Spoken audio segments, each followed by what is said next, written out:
sometimes it's just like as simple also as the shift of it's fear or curiosity, because that situation brings up one or the other. Yes. You either go, oh, there's this opportunity and I'm horrified and scared of it. Yeah. But then it's actually so simple to go, get curious about it and be like, there's this opportunity and I don't know, but I'm gonna find out. Yeah.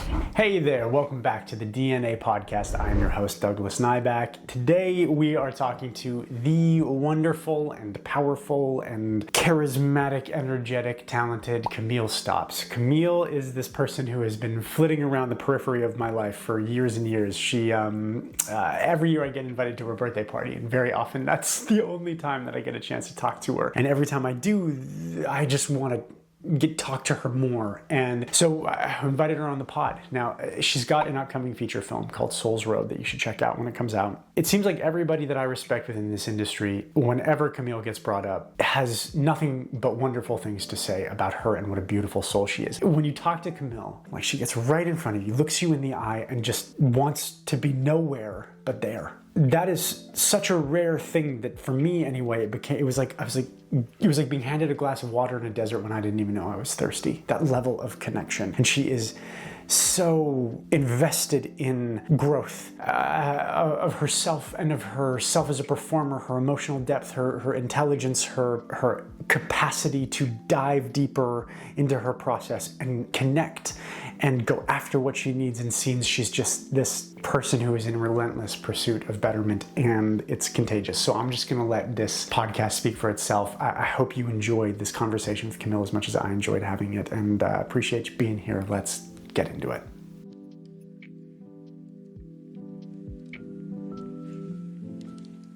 Hi. Hi. So I kind of like tend to start all these things out by saying a bunch of nice things about the person that is on the podcast. But this is actually a really interesting one for me because I don't know anything nice about you. I'm kidding. But it's interesting for me because you've kind of been peripherally in my sphere for a long time, and I'll see you like once a year at your birthday party, which you're so kind to invite me to because I'm friends with, because I'm dating Bree. But I wanted to get you on, one, because in the brief kind of periods of time that I have spoken with you, you seem quite fascinating. And two, because everyone that I have met who knows you just speaks so highly of you as both a human being and as a performer. Oh. And that, this podcast is still pretty new, and so you're kind of the first person that I'm bringing on that I don't know well. And so it just seemed kind of the perfect fit. So I really appreciate you taking the time to be here, and I hope that you're aware objectively of just how many people in this industry just think you're the bee's knees. And so like just the other day I was talking to Sean Benson. And he was like, she's one of the best people I know. So it's just like, so great. And everybody seems to say something like that. So I appreciate you taking the time. I'm so flattered. Oh, that's nice. It's like nice feedback. It's beautiful feedback. Thank you. Yeah, for sure. Yeah. And so for me, I'm curious, I've done my Googling of you and all of that. And what I'm really drawn towards. How much am I worth? Oh man, yeah. It's funny, those net worth of actors, and they all think we're billionaires, and I'm like, I don't think you guys know how scale works. Yeah. But I'm curious how you strike me as a very creative soul. Like, you seem like creative in your bones, like just your essence, even the way that you communicate with me, you're so connected. And I think that's actually quite rare in people. And so I'm curious how you got started in this creative world as an artist and actor. And I know you were a professional dancer as well. So if you don't mind, maybe we start there and we see where the conversation goes. Yeah, sure. Cool. Let's begin at the beginning. Yeah. I think it all started probably in childhood. I come from a really big family, and with that, I have very creative parents in many ways. They're actually quite scientific, but also very creative. And so my mom and dad, when we were growing up, really nurtured a lot of play in us. We had a tickle trunk we would be outside all the time, all 5 of us, you know, playing whatever imagination game we were playing, you know, dressing each other up and being pioneers and riding bikes and chasing each other and just creating, you know? Did you grow up in Toronto, or were you on the outskirts, or what was your... No, in Cobourg, Ontario. Cobourg, small town. Small nice. town, yeah. That's cool. I'm from small town too. You too? Where are you from? I'm from a town called Camrose, Alberta. So like real small. When I was Camrose, Camrose. So it was a town of, when I was living there, about 12,000 people. It was very, very small. Okay. But yeah, same. We lived on an acreage, and it was just like all imagination all the time, because it was before the internet. Exactly. Yeah. Aren't you grateful? I am. I'm very Buzzword. grateful. Yeah. Yeah. I am hashtag grateful about it. Honestly. And it's, I feel as though there's an element of creative, like kids should be running through fields and their imaginations at the same time. And though there's so much about these devices that are superpowers, I also feel as though it's scary to me, not even scary, it's sad to me that imaginative aspect of childhood might be being lost a little bit. Yeah, I agree. Yeah, I worry about that as well for the coming generations and how that's going to be. And in terms of connection, also just with other humans. Yeah, because for me, that's all we have. Yes. Is human connection. It's probably why I love acting so much, is what is it to be human? But yeah. Say more about that. That's we started at the beginning and now we're here. Yeah. like Drake before us. But that's a really fascinating thing. So was it human connection was that something you were aware of in childhood, or that came later? That you became sort of... I feel like to connect and the need for each other is something that definitely was a huge thing in my childhood, simply from being in a big family and being a very sensitive kid, and needing to express a lot, but also to interact a lot. And I come from a really good, I'm really happy with how my parents brought me up and what they gave to me in terms of connection, and how they established that, because I think it's allowed me to be as I am in the world. But that's definitely something that's important to me. Absolutely, it's like foundational. So were you, how many siblings?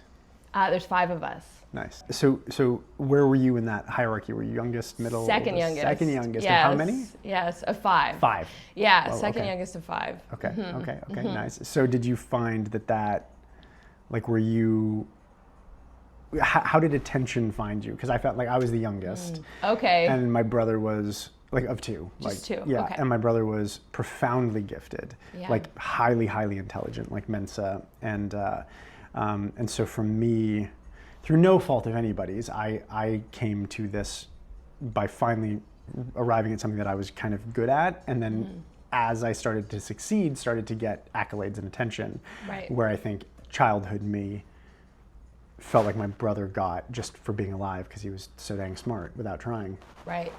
And then that created both a lot of creative superpowers in me, and also all sorts of the Bond villain side of my personality also evolved from there. Bond villain. Yeah. Self-proclaimed Bond villain side. I love it. Yeah. It's just with that came associating value, personal value for me with success and achievement. 100%. Led to work ethic and devotion and monomaniacal focus, and also led to all sorts of other that wasn't super helpful. Yeah. So I'm curious. Let's get into your two sides of everything, though. Yeah, okay. Exactly. Yeah. But how did creativity kind of manifest at that age and in that family dynamic? Say more if you feel comfortable doing so. Say more. How did it manifest?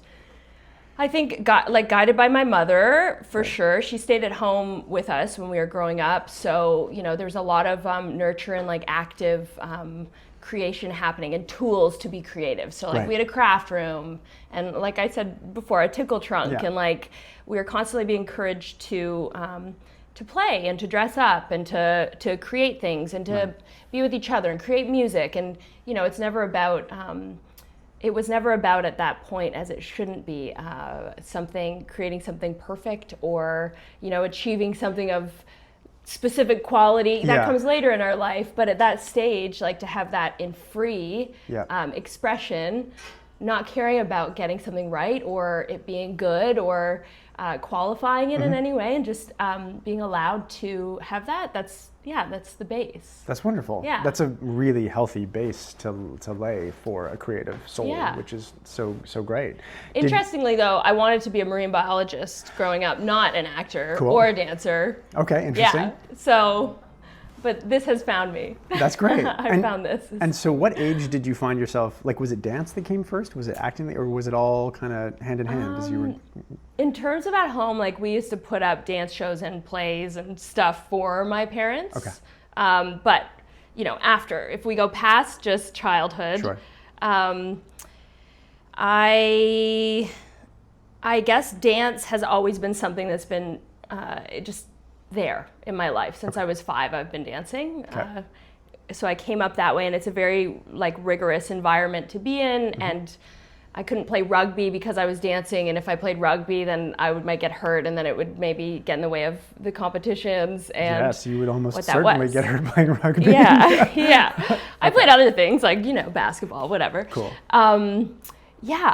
So with dance, though, that was a big, main, huge part of my life. And later, when I was in university for dance, getting my degree in dance, I found acting for camera. Okay. And I've always been interested in acting before that. When I applied to university, I wanted to also be an actor, and I applied to the acting program, which I didn't get into. Which school is this? Just so we can drag them. Ryerson, Look TMU. at the mistake you made. TMU, Yeah. too much university. Didn't take me to the acting program. Yeah. It's okay. It was it all worked out. It all worked out in the end. That's yeah. No, but from dance, I think the experience in the body that is absolutely exists in my work as an actor, that definitely translates over into acting. Yeah. And I owe that to dance. It's always going to be a part of my art and Right. creation. Did you find did you find it was an easy transition? Because I work with a lot of dancers who either have transitioned or are transitioning into film and television performance. And I've just started that's doing this too. Really? Like working with actors in this capacity? Yes, working with young dancers. Oh, great. Yes, in acting. And Cool. I love it. Yeah. That's fantastic. I feel like a narrative that I often have to undo in actors who are making that is teachers essentially saying you translate it as a dancer and you need it's either too big or it's too rigid or you're too poised or and how did you find your transition? Did you go through that, or did you have a teacher out of the gate who didn't put you through that kind of insecurity gauntlet? I came from musical theater, and when I got into film and TV, it was also similar. I was barely even a human. I was like, Broadway, Douglas. It was Right. Yeah, All out so, here. Yeah, and so you get on camera and you're just like, holy God. Wow. Yeah. So talk to me about that transition, if you feel. I'm going to say, okay, you're making me think about a couple parts. One part of the dancer to actor transition is absolutely the ownership that you can be an actor. You can call yourself an actor as well as a dancer. I went through a stage where I felt like, and I think it was really put on me, I couldn't be a dancer and an actor. I was only seen as one or the other. And there was definitely the question of, well, the industry and the casting directors see you as a dancer. So how do you get seen as an actor instead? For me, I went to the CFC. I did their Actors Conservatory. Right. That really helped with that transition. What year did you do that? 13, 14. Nice. Okay, cool. Excellent. Yeah. Yeah, that's about as good of a way as you can to make that transition into the way the industry sees you. Yeah. Especially at that time, I feel like it was operating at the height of its powers.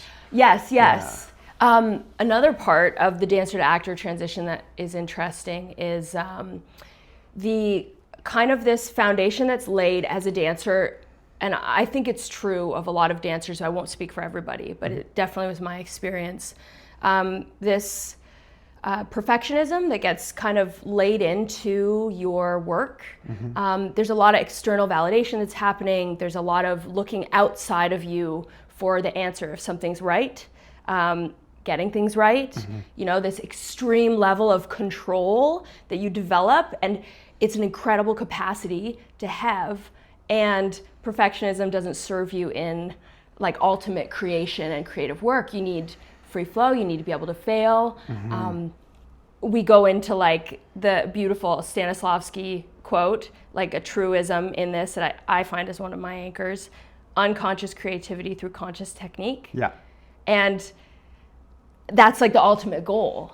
Yes. Yeah. And so, yes, we also want that in dance, but dance, that environment bred in me, and it brought out more in me this sense of perfectionism and driving towards that, which was difficult in the transition into acting and finding more of my voice and my autonomy and how to express and build conviction in your work, right? Instead of looking to others for the answer, to looking for this. And I feel like with dance, sorry, I just interrupted you. Yes. Please continue. Or I can speak. No. What are we doing? How to converse. I know, right? God. But I find it's fascinating because I think that there are so many skill sets from dance that do translate immediately into acting. And I'm sure we'll get into some of that. But from like an actual product, like participating in the artistic product of it, it's fascinating because I think dance is technical perfection and control in a way that's choreographed and done the exact same way every time. Whereas and that's, well, I mean, theoretically should be, right? Or like not potentially, like the same moves will be happening in general. In general, says the guy in general, who spent all of totally. musical theater school box stepping in the corner and trying to. Yo, I'm the queen of like the gray area, Cool. so I'm constantly like, maybe, which is and awesome. I don't know, And and I feel like acting is inherently more. It's like you learn how to play the sport and then you throw yourself against the other team, and who the knows what's going to happen. And that's an inherently different, but you're both playing the game and all of your training still plays. It's just you can't predict how it's going to manifest. Yes. And the external validation actually is validation of the chaos. It's not validation of the perfection and control. Yeah. Which I think is so interesting. Yes. It's other people's jobs to turn it into perfection. The actor's job is not that. No. There are technical requirements of the frame, but it's the editor's job to turn it into that choreographed piece. It's not ours. So that's so fascinating. What you're saying, you're making me think about the further like expansion of Stanislavski's quote that we just said. And this comes from John Boylan, who's my mentor. Nice. And has been since he's the first on-camera class that I took. Great. Yeah, he was my first like transition into, I could do this. Right. I could be an actor in film and television. What does that look like? But something that he passed on, and it was from a football coach that he worked with. This high-level training and correlation between acting and soccer, football. Oh, fascinating. But this coach who said and expanded on this Stanislavski technique and how it also applies to football was the three kind of parts of this process. The unconscious and uncapable going into conscious and capable. So that's all of our prep, technique, discipline, ability, like how you're showing up, but then that needing to go into the next step, unconscious and capable, which is what you're talking about with this, the chaos or the unknown or whatever happens when the two sides come together. And what gets created. When the non-perfection. foundation of the preparation, like what's built upon it, is not predicted. Yes. That's so like my favorite thing about acting in general is how, if I'm doing it right, I am learning things about the character and I'm learning things about myself at the same time, because I've essentially put myself into a scenario that I have never lived, and yet it feels as though it's true to me. So it's like that bridge between reality and unreality is gone. Yeah. Which I think is, I think it allows us as artists to grow exponentially. It's like you can experience multiple lifetimes of growth in one lifetime. I think and what a blessing to live more. Like if all we have is this time on the planet to live more, that's my Yeah. To experience more. Yeah. All of it. Yeah. Yeah. Yeah. It's great. And things that are outside of you. It's it's a beautiful pursuit of like what it is to be human, and to get to go into different, to transform, which this Laban Malgrum, like the character creation approach that you had Eris on earlier, is a beautiful opportunity for that experience, because we all come with our personal histories and who we are and how we are by default, and then to actually transform. And obviously film and TV, we're in a place where, it's ultimate naturalism. And yes, I think it's incredible, the people that can be as authentically them with all of the layers peeled back. This is a beautiful thing. And then also to be an actor, though, to me requires, it's the question of, well, what is character, and then how is it separate from you, and then what is that fusion, right? And so the transformation and the character creation technique is just like really, really cool for that. That has to be just hearing you talk about your process, and coming from a world that, I mean, it seemed like deeply creative, then body first in dance, and then into the on-camera performance / stage performance. It feels like that system would be like tailor-made for the way your instrument interacts with yourself. Yeah, I'm so glad you found it. When I found it, I felt like after university, I graduated and I had started into acting and had my agent and all of that. And from then on, I was looking for this like bridge. I was like, what is it? Yeah. Where I always knew that there was so much available from my dance background to be applied into acting, but I just kept looking for how and where this was, and this Laban Malgrum is absolutely it. It's so cool. Yeah, you walk into Eris's class and it would just be like, Yahtzee! Sure. My body's like, I get this. Yeah. That's wonderful. That must be such like a validating feeling for you, which is so good. And I think like him as a coach, I feel like I'll straight up say there are a boatload of coaches and teachers that I've had that have instilled upon me limiting beliefs that also I learned a tremendous amount from, and still use things today. One of the things that I think Eris, to me, I've never taken a class with him, but obviously I know a lot of people who have, and I've spoken with him a lot. I feel like he doesn't do limitation. I don't think that that's a part of the way he thinks about actors in any way. No. It's just all about expansion, and I think that's so fascinating. Do you know what? I think like what you're speaking to is having integrity and holding integrity to the work. Right. And putting that first above anything else, and which there's a real blend of people. It's so delicate, and this is why it's a vulnerable position that we are in as actors, because of the influence that different teachers and people you meet along your way can have on you. But the great ones, there isn't an ego involved. It's about in service of the work. It's like what Ethan Hawke says, like, if you're in this, you have, and thinking about being a teacher and teaching drama in a high school when you're 52, if that sounds like not what you want, what are you doing? Like, get out of here. Yeah. And I love that because it speaks to having integrity. Yes. And having it be about the right things and the work about the right things. And so Eris, to me, is absolutely like high level approach and perspective and way of looking at the work. Yeah. And what he's doing. And I've been fortunate. Boylan's the same. John Boylan's the same. John Riven's the same in Meisner. Yeah.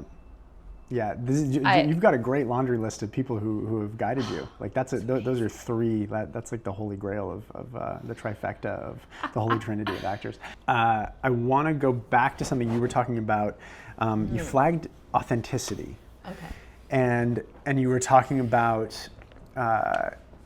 So I'm increasingly, I think, in our industry and any industry in which content creation is a thing, and I mean, I always feel a little weird calling what we do, like making TV shows and all that stuff in film, as content creation, but it's also like it is like it's one side of it. Yeah, for sure. Yeah. And not everything is a film, like it's like not everything is cinema, and that's also okay, because the vast majority, like I don't know how many times I've rewatched How I Met Your Mother when I was sad. Like it's just like yeah, and I wouldn't say that that's like cinema.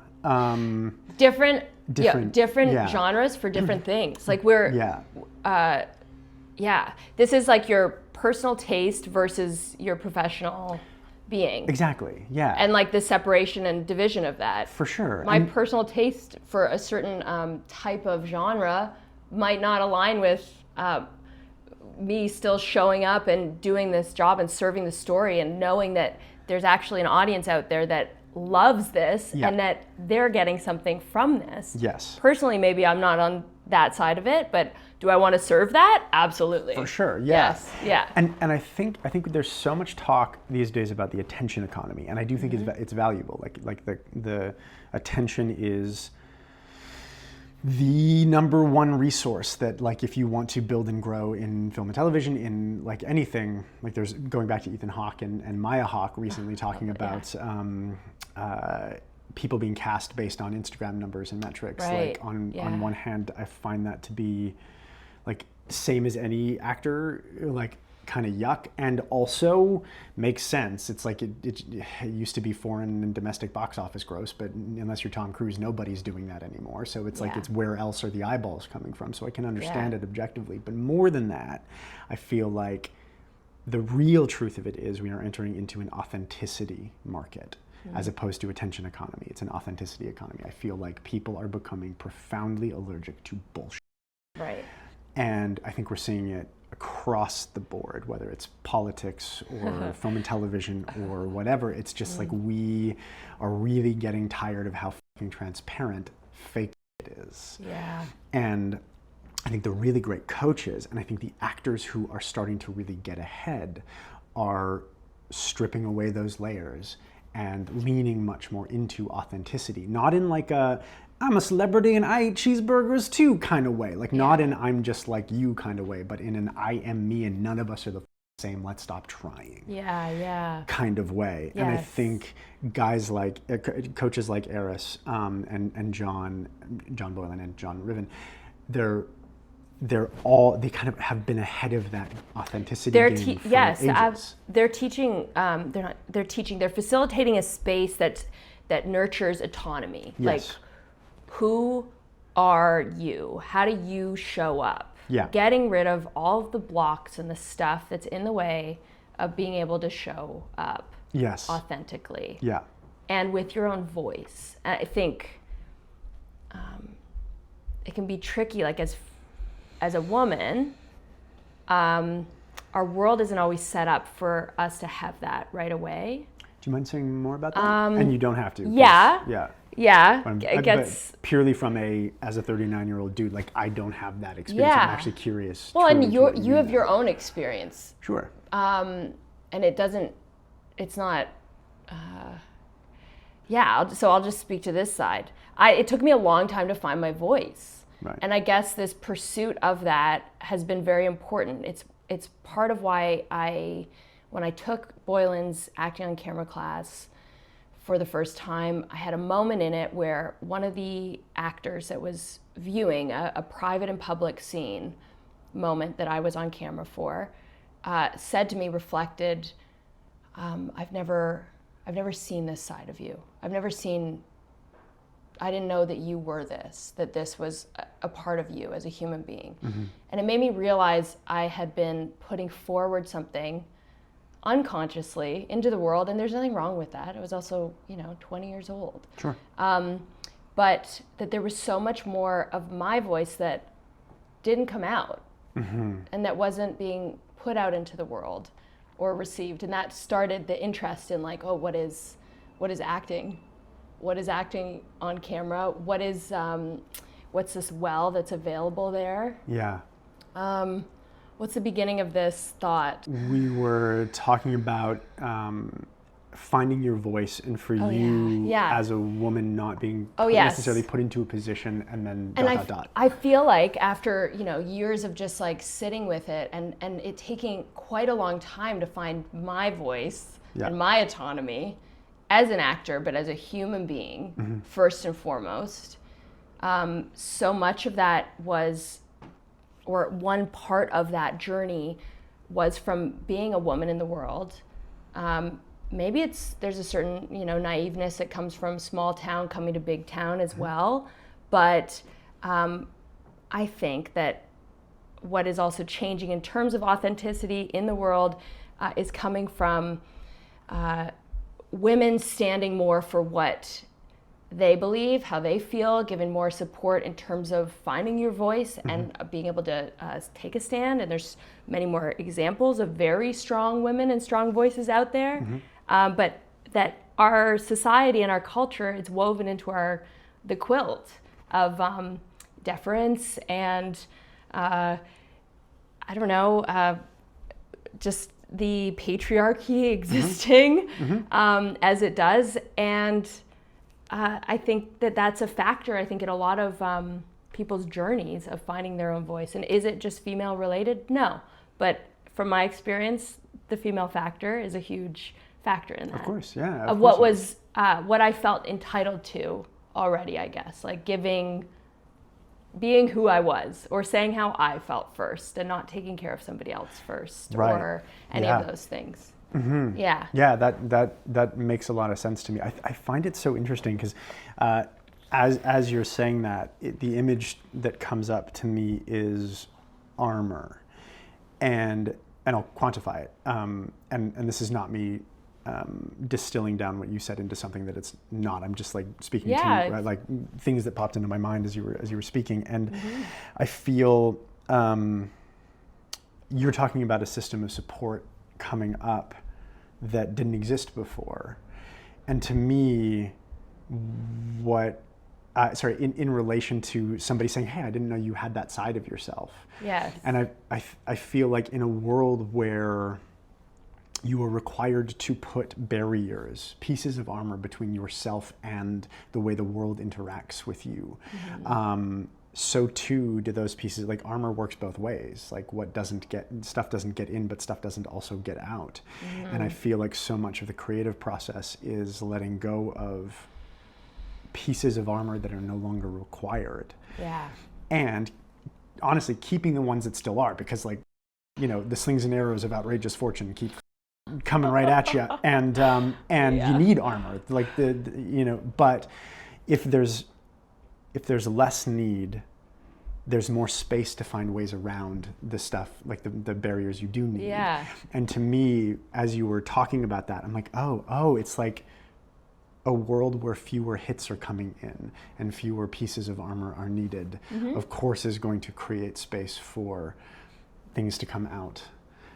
Which is probably not apples to apples to what you were talking about. It's just kind of totally. Like, because for guys, it's like theoretically easier.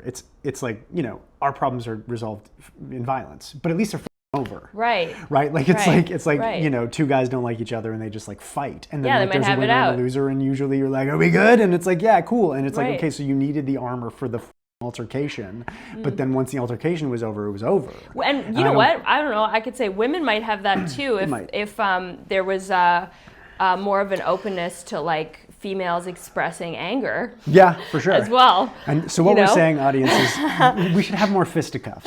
Fisticuffs, yes. More Donnybrooks. But no, like it's like I find that whole thing quite fascinating. So your voice, when you're talking about your voice, do you mind if I kind of isolate that? Sure. What did you find you had not been letting out versus maybe what is more of who you are now? I think I didn't know. I think there was a lot I didn't know. And I mean, there's still so much I don't know. Right. I think we're all, and And that's a good thing. Like, Yeah, we're constantly growing. For sure. To me, you got to keep growing. There's got to be more to continue to learn and do and pursue and understand. Like, it's an endless pursuit. This is the rest of life is going to be a continued learning and deepening. Yeah. Yeah. So what specifically, I don't know, developing taste, being in contact with intuition, you know, more and more, being able to go towards the things. The other day, I'm picking a monologue, and a friend of mine asked, I have 4 monologues to choose from. Okay. And he was like, what tastes the best? And I think it's from Rick Rubin. You know, like, what monologue do you want to work on? Not what's the right one, not what should I work on? What do you want to work on? What are you drawn to? Go towards that. Right. Why not? Yeah. Yeah, I think I had a lot of shoulds in my head for a long time. Yeah. And what is that? Is that being female? Is it being from a dance background? Is it being a younger sibling? Is it being from a small town? There's a bajillion factors, I don't know. But the journey was to get rid of more and more of those and go more and more towards what do I want? Yeah. What is my taste? Should is a dangerous word. I'm working with this client. She's in South Africa right now, actually, but she's New York trained, and she talks a lot about like, I shouldn't need this, or I should be able to get past this. She had just finished like a 14-hour shoot day, and she had to put together a tape for a soap opera that was like very clearly the lead dropped out, and they needed to replace. So she had like a 10-hour turnover. It was like 4 a.m. her time when we were doing this tape, and she was like, I should have been able to get all this done. I'm like, no, you shouldn't. What? Yeah. Like, the request was the request was unfair and necessary. Like, not everything is fair in life, but like that's no, there is no should. There is no skill set that you're going to develop that you should have that's going to make this easy. No. Like, you've been asked to do something hard, right? That's the way it is, and we carry shoulds. For me, it's interesting because like mine manifested in therapy. We talked about. Oh, therapy. We should talk about that too. Oh, God bless. But I was wrapped up in shoulds. I'd set myself up to constantly be disappointing myself. Because I should always be better, I should always be more moral, I should always be more kind, I should always be more successful. We created a persona that was called the moral man. Right. And it sounds like a perfectionist pursuit as well. Yeah, very, very. I think perfectionist like it's funny because like in my creative endeavors, I've never been like my work has to be perfect. But in life, I was like, if I am not perfect, I am a f***ing piece of garbage. And let me tell you. Not the healthiest way to live. I know it sounds fun, but and you know, doesn't sound fun. No, it was not. It was No. not. No, and so it became so. Every moment of my life, I was only ever disappointing myself. No matter how much I achieved, no matter how my life on one day would have looked exactly like what five years prior me would have wanted it to look like. It's like doesn't matter. Always piece. Yeah. And that manifested in so many different ways, like not believing that I had any impact on people and outside of work. It was like a whole thing, but that should narrative, I think, is very dangerous for people. And I think it's so dangerous for creatives because as I started to let go of it and unpack it and slowly realize that it was just like a very scared version of child me hiding underneath a slide on a playground who just badly needed a hug. Then all of a sudden I experienced so much growth as a person and as a performer and as a creative. And I started to actually be able to, like you were talking about, the monologue you want to do. Yeah. And for me, and you may relate to this, like that voice of like, what do you want? Was not something that even like entered into my scope of consideration. I'm not sure if that's something that you, like I found that to be new. Yes. Pretty recently, honestly. What do I want? Yes, recently as well. Yeah. Yes, 100%. Cool. Yeah.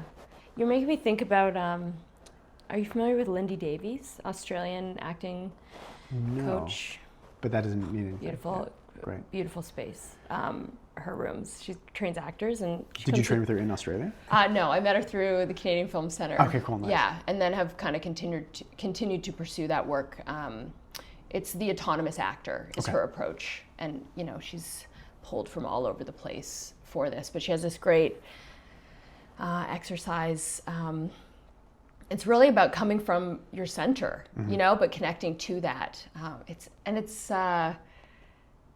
It's really beautiful, but because all of this comes from this golden sphere, this place wherever it exists in you, that your whole life force kind of comes from. You can stand there with your eyes closed and with your feet planted on the ground and your arms out, and you can feel the energy kind of lines coming from your bottom foot all the way up through your opposite shoulder and out forever and down into the ground forever in this, expansive place. Cool. But this also the center that exists within all of that, and to be coming to the work from there, but also in life. I think it's easy to kind of lose your center, and that's connected to these shoulds that are outside of ourselves, when really we're trying to come back to here. Yeah. Not in a selfish way, not in a neurotic, narcissistic way, but just from if you can the more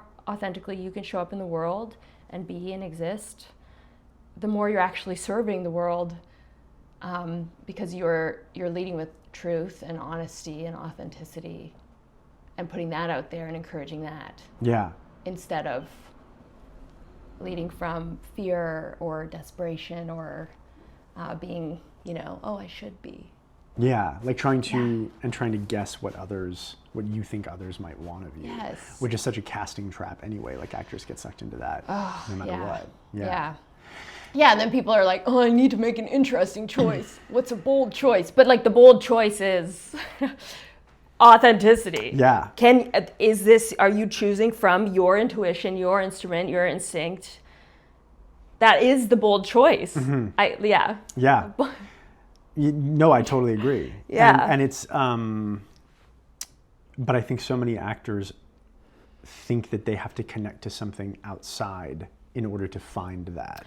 Yeah. Which is not, just not the way it works. The answers don't exist outside of you. That's like saying the music is going to come from something other than the piano. It's no, man, it's just the strings and the keys. That's it. Like the cellist down the road is not going to piano you. Right? It just doesn't work that way. No. Yeah. That's and I guess where the awesome catch of this is, or the thing when you're then in a scene, all of the answers do come from over there. They do, but they come from in here. Your response to this amoeba of. Yeah. It's the best. Yeah, it absolutely is. It's wonderful seeing you so. It's just so wonderful talking to somebody who's clearly so passionate about it, and it's really interesting because you. Prior to talking about this work and connecting to the core, you're very physically aware of that. You're constantly kind of checking in. Oh yeah, it's all body. Yeah, and you're very often closing your eyes, and as ideas are coming to you, it's like to me it feels like in observing you, everything's very authentically coming from self, from body, from the holistic Camille, which I think is really cool. And so now.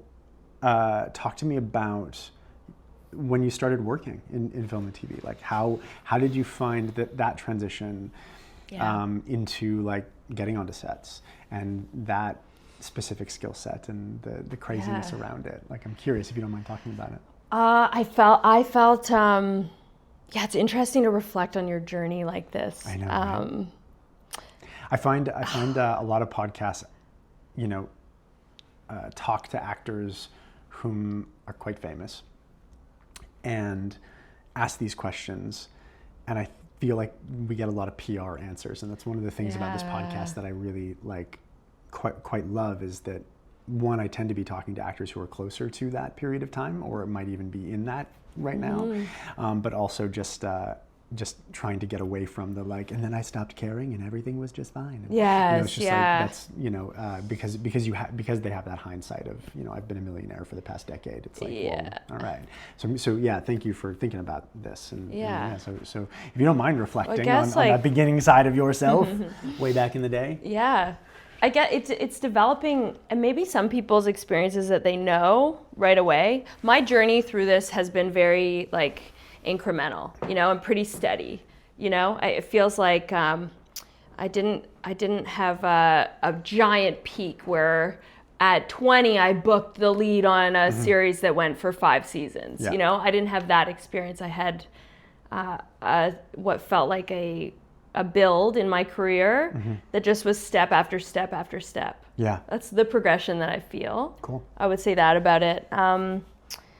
But journey-wise, when I started working, it was connected to this voice thing. I feel like when I reflect, although the feedback I get from a lot of people now, but also that I used to get, is that I had a strong sense of who I was, but I didn't feel that. Right. It's interesting because it's in me, and probably because of how I was raised and my parents instilling really strong, clear foundation of morals mostly, how you show up in the world, what's important to you, as a baseline.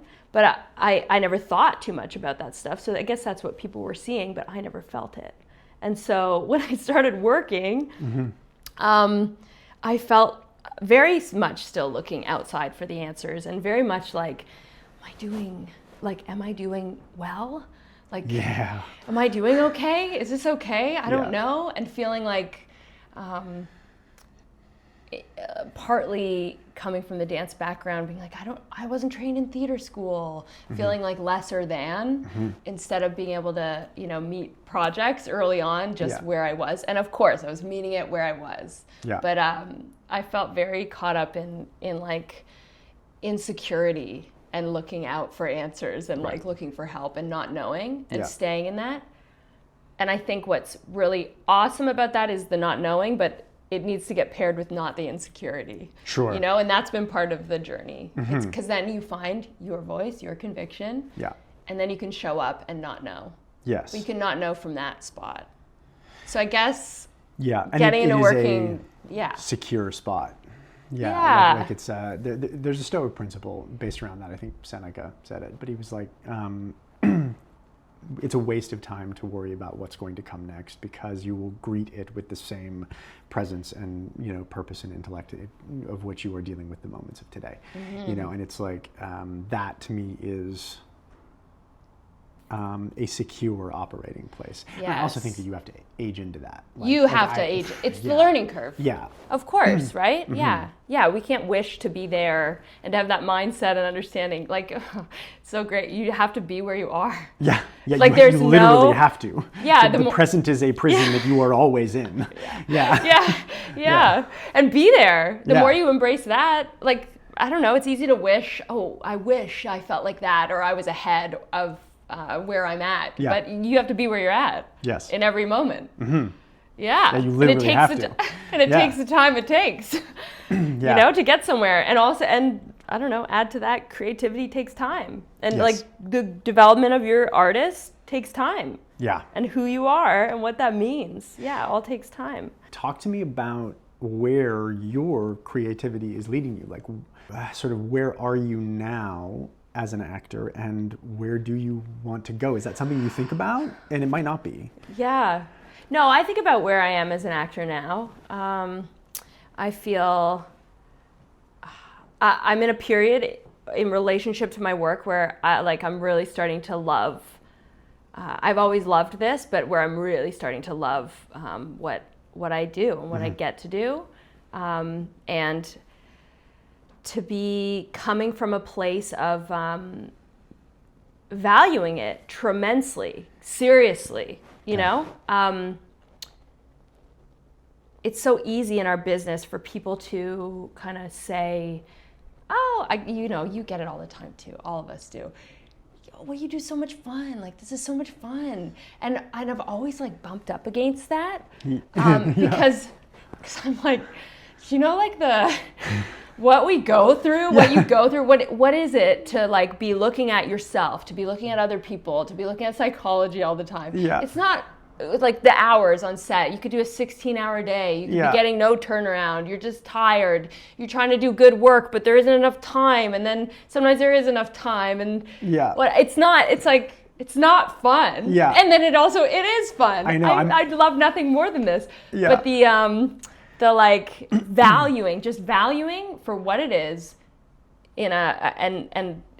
embracing all of the discipline and the technique and the seriousness of this paired with the like, yes, this is the most fun thing in the fucking world to be able to do. So I guess where I'm at right now is getting to sit in that center of like, I'm liking my work. Right.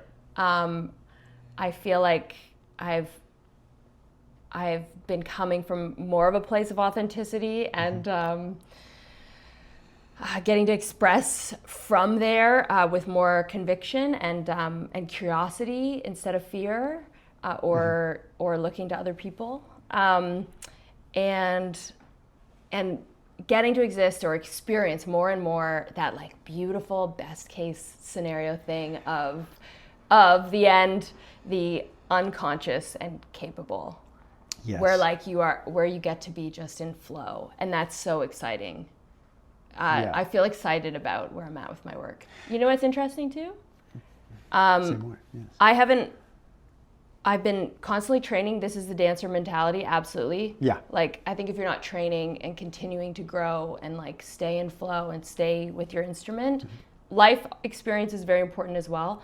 But you need to be doing that if you're a professional. It's part of being a professional, in my opinion. So I've been training, and I continue to train consistently, and I haven't been hired and booked and working on a show in a little while now. There's been a little period. Yeah. Yet I'm feeling the most satisfaction in my work that I've ever felt. I feel like bookings will catch up to that. Yeah. They tend to always catch up to that. Yeah. Yeah. I don't feel worried about it in like what's wrong. I don't feel that feeling. Before I would have felt what's wrong with me. I'm not getting hired. I feel like I love what I'm doing. I love this. I love how I'm putting this out there, what this means to me. That's becoming foremost. That's first and foremost over getting hired for that job. That's really healthy. and I feel like incredibly difficult for actors to arrive at. Yeah. Like that's to simply be able to say that you love where your work is. I've worked with hundreds and hundreds of actors at this point, and I can probably count on one hand the number of actors who would just volunteer that, because we're so conditioned to not be to have it never be enough, to have it like always have to be better, et cetera, et cetera. Yeah. Like, try to get an actor to be like, no, it was fucking good. Yeah. It's like unbelievably difficult to arrive at that place of security. I want to qualify it. Sure. It's not to say there isn't a further place, there isn't more, there isn't. No, how very I'm not Canadian gonna of you. keep. Yeah, no, I'm not apologizing for it either. I just that's the mentality around it. But I'm feeling satisfied. This is wonderful. I'm gonna keep working the way that I'm working now. I want to keep working. Yeah. Like this, and that will, because of this, it's gonna just be deeper and more. And totally. I don't know, what road is it gonna go? And and I feel what am I gonna learn? I feel So as cool. though I feel like that security that you feel, like obviously you're always going to keep growing. Like you started this podcast by saying that you're like addicted to growth, which is wonderful. No. And growth is one of your favorite parts of this whole process. 100%. And I think, but I think casting, I think showrunners, I think producers, like I can speak as experience as a producer, connecting with an actor who is like, hey, this is where I'm at, and I'm really solid in my process, and I like my work. Like that is so infectious, and it's so captivating, and eventually a project's going to come along that's going to just be like, you fit so beautifully into this, and thank God we found you. You know, I find that, you know, that feels like the best place to be operating from. That's really wonderful. Yeah. And it's cool. It seems like you're coming to the consistent training from a healthy place. I think some actors do chase training like they chase right answers. Right, and it becomes an addiction. Right, like they're gonna have the answers in that class, or the answers in... Yeah, and it doesn't seem like that's the way you're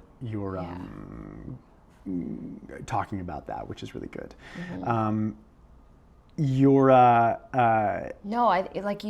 you percolate on things. This is how we grow. Like I also believe that in training, like this, there's this, some actors, and you know what, teach their own. Maybe it's exactly what they need.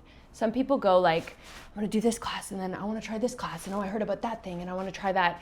But they're not staying with something for a long enough period. I think as we learn, and for depth in relationships and trust to really exist in the acting coach, acting actor relationship, there needs to be a certain amount of time and consistency involved in that. Yes, I think I'm sure you experience that with some of your clients. Like, yes, I've had a lot of clients over the years that will like start working with me, start experiencing growth, and then they'll immediately be like, should I also be taking this class? Should I also be taking... I was just like, you just started to get better. Why would you go chase a different dragon? You want to change it up? Yeah, it's just like, but it comes from a fear of not doing enough, not working hard enough. There is a hustle culture within our industry that is in and of itself a product to be sold. Like, and I think that creates a level of anxiety that leads to actors trying to control their lives. In a way that you just can't. You can be growing or not growing, but there is no A squared plus B squared equals C squared. Everybody arrives at opportunities differently, and the only thing that you can guarantee is that no matter how ready you feel, you will not be ready for the opportunity when it comes. It's are you or are you not able to walk into that unknown with confidence. Interesting. I feel we are ready for the opportunity before it comes every time. Oh, fascinating. Yeah, like the opportunity will not come if it doesn't exist already. If my capability doesn't exist already inside me, right, the opportunity only comes, I'm ready. I may not consciously know I'm ready. I may feel like whatever, fear or nerves or whatever, feel like I'm not quite ready for that. But I will meet it. But I meet it because it already exists in me. I think we may kind of actually be saying the same thing in that I this is a fascinating, I think, maybe masculine feminine energy dynamic. But like no, like being like entering into something where like my favorite thing is to be like, I don't know how I'm going to do this. And yet I am very capable, like I know I am capable of let's go. So that's what I mean by not being ready for the opportunity. Being like it's being on the edge of your capacity. But that's his like ultimate growth mindset, right? Like where it's always right there. Totally. Like it's a scary place, an exciting place to be.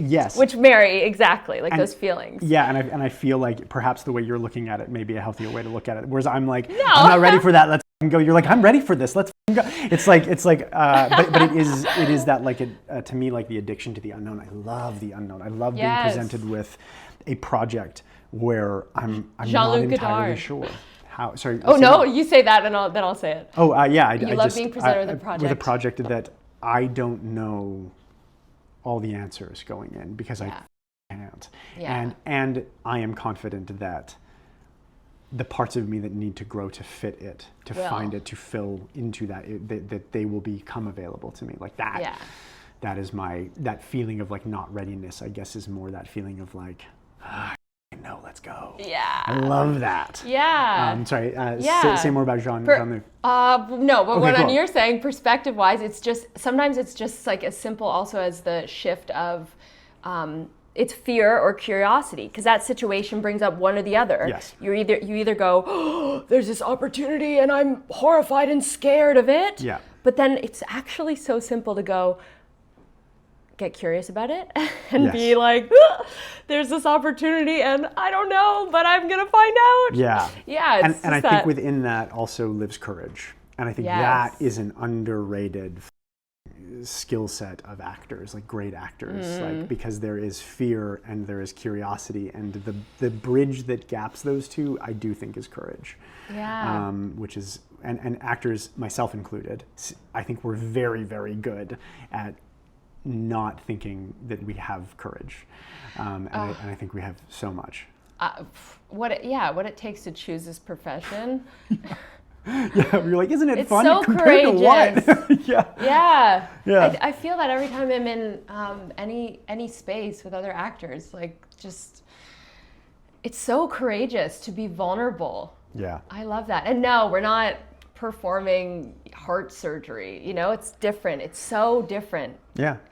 But heart surgeons go home and watch TV, you know? Yes. It's like, there's so much courage involved. yeah, for sure. Yeah. Jean-Luc Godard. Yeah, talk to me about that. It just, like, beautiful. He talks about jumping into the void, you know? And that is the unknown, but it's like, I guess that's what we develop to as professionals, but in this, it's the pursuit of being okay to be in the I don't know, to be in the unknown, to slowly, intuitively find the answers instead of finding the answers, finding them, and then being willing to jump into the void. And this is what it's so special about what we do. Yes. Is to be able to be in that space, but to develop the capacity to be constantly jumping into that space. Yeah. Which takes courage. And I feel more and more public-facing actors are being asked to, in their work, live in that unknown, that I don't know. And then they're asked, you know, in press tours, everybody's just searching for sound bites that are going to explode the internet, and then they're being asked to know everything. Right. And I feel that there's something so incongruent with that, and I feel like the more we can be comfortable with I don't know and simply saying I don't know across all avenues, the healthier I think we can become as creatives, especially in this modern age. Well, I guess too, as actors, as actors, you almost have to know. There's so much you have to know in terms of like your relationship to money, politics, like what these all are as defaults to then be able to go into the I don't know, but we're speaking to like the structure that enables the spontaneity, free flow, unknown, but that container that holds it. So I guess with like the press tours and things, it's just such a different part of the beast, like such a totally specific part of it. Yeah, absolutely. Yeah. But at the end of the day, also the more you develop who you are and your voice, the more you can transform into other people, because you know what the base is. Yes. You're not unconsciously reacting to things in scenes that are hitting you, but when actually the character's perspective is very different. Yeah, and I think cultivating what do I believe and feel about these things in life and in my work, like the more you can train yourself to dive deep and form your own opinions with flexibility. Like opinions to me for actors are currency. I will often tell this with actors. I'll be like, that was a really good take, but I don't know your opinion of this thing. I don't know your opinion of this thing. I don't know your opinion. You talked about all of them in the take. So you did a really good job of not really doing anything. So let's layer in the opinions that are going to be both yours and your characters all at once, all at the same time. Yeah. And then you'll watch a performance go from like red and orange to full Roy G. Biv, all because somebody actually entertained, well, what do I fucking feel about this? And I do feel like that is something that you need to cultivate in life if you expect it to come out when the cameras are rolling and the pressure is up. Yeah. You know, so much of that, you talk so much about training, and I do think that that's a part of consciously cultivating yourself as an actor, is like having a dialogue with yourself, of asking yourself, what do I feel about all of these things in my life, and am I willing to champion those things and speak to them? Because I think we have to teach ourselves to have opinions. And the difference between having the opinion intellectually versus having the opinion intuitively, instinctually, like in your whole being. That real difference. But it is absolutely in practice of how we live.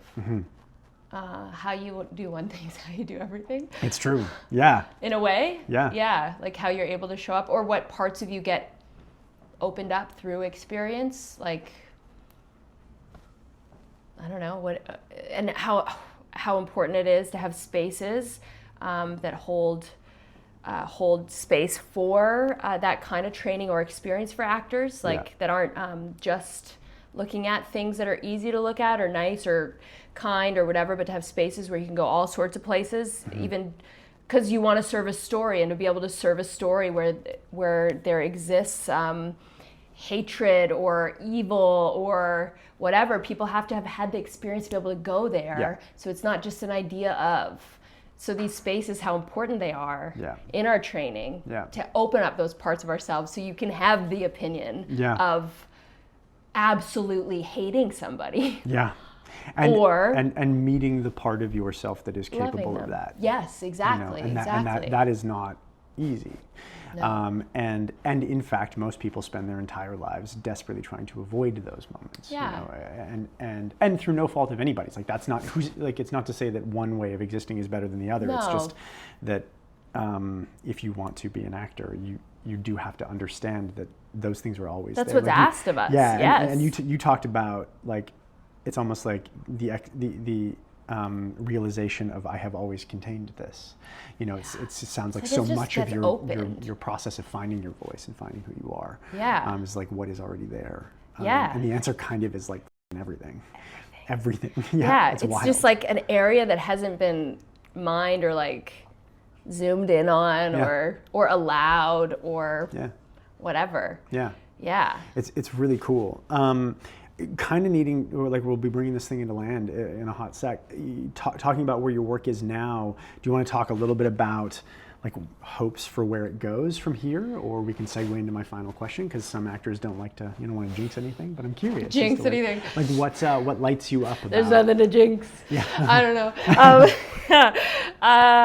I want to do, I'm at a point with my work where I've done some dance theater. I love the stage from dance. I've done lots of acting for film and TV, and I want to do some theater. Sweet. I want to do some like theater. I want to do it in this way, though, Nice. Yeah. Oh, I feel like your entire being is so set up for that right now. I want to, it is. I feel like primed for that. Like, let's go. That's awesome. Yeah, I'm ready to do some theater. I gotta say, watching you in this conversation follow your passions is just so infectious. Like it's I feel like you're raising your own tide, and it's raising me, and it's so beautiful to be a part of this conversation. I appreciate it so much. Thank you too. Yes.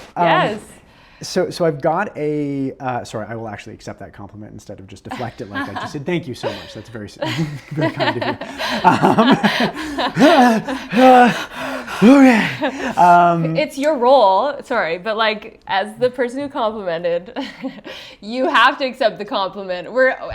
In the world, we're bad at it, right? Yeah. Oh yeah, my gosh. But that's also our learning curve. Definitely. And as actors, we have to too. Yeah, I know. It's hard. It's easy to be like, but to accept.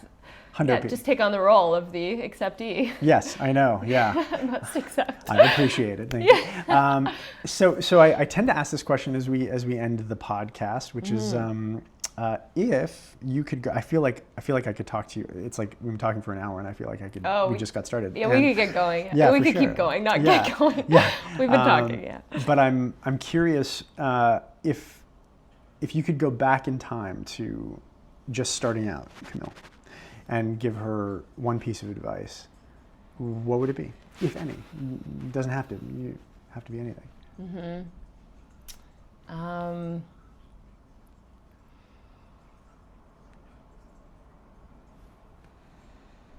I think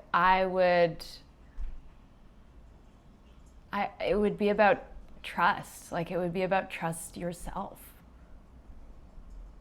You have the answers. Like, you're enough. Trust yourself.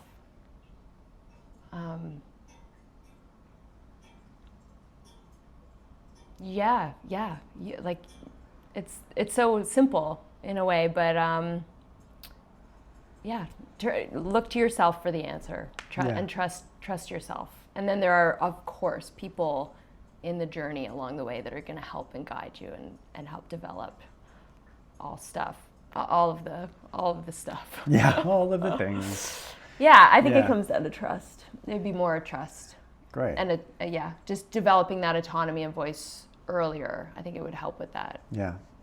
Yeah. That's. But also, you kind of gotta. I'm just where I'm at. Yeah, I know, right?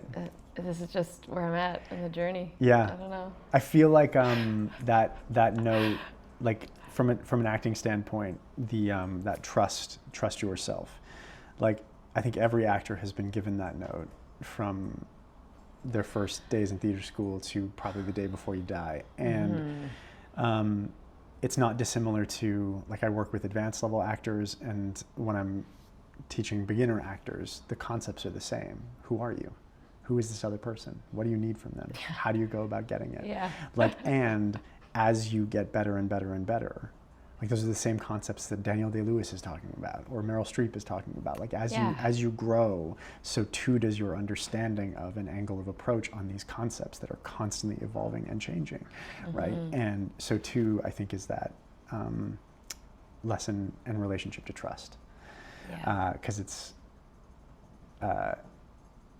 like if I think going back to, like, young me being like that would be a very good piece of advice. Trust yourself, and he would be like, yeah, like, I think, what do I do? I'm doing the best I can. And it's but it's so wonderful watching you, like, and just seeing you answer that question. It's like watching you close your eyes and, like, trying to impart the wisdom of your current self on your past self is such a beautiful endeavor. Thank you so much for taking the time to be here, and I feel like, by way of actually getting to know you, this was a unique blessing for me to be able to just actually sit down and get into a conversation where we could talk about all this stuff. I'm a Scorpio. Like, this is where I want to go. This is great. Let's go here. Cool. Yeah. Cool. Yeah. Like, this really meant a lot to me, and I really appreciate it. Thank you. Thank you so much for having me. You're so welcome. Yeah, it's my favorite thing in the world to talk about acting. So wonderful. Yeah. We'll have to do it again sometime soon. Such a pleasure. I think. We will. Sweet. Cool. All right. Cool. Thank you. Thank you, guys. I think we got it. We good? Yeah. All right. Thank you so much for being here at the very end of the pod. If you're here, you're one of the real ones, and it means the world to me. And thank you for supporting. If you found this podcast valuable, like, there are a few things that really, really, really will help us out. The first one being liking it wherever you are. If you're on YouTube, Spotify, Apple, rate the show, give it a 5-star, and subscribe. Click on notifications. So every little bit helps. And if you really want to support the show, you can check out the Nyback Act Patreon. Follow us on socials, Nyback Act everywhere. The Nyback Act Patreon, all of my online courses, every single thing you need to craft a bookable audition, it's all on there for a really low monthly fee. Man, it means the world to me that you're here, and I really appreciate it. So until the next episode, I hope you have a wonderful day wherever this day finds you, and go be people.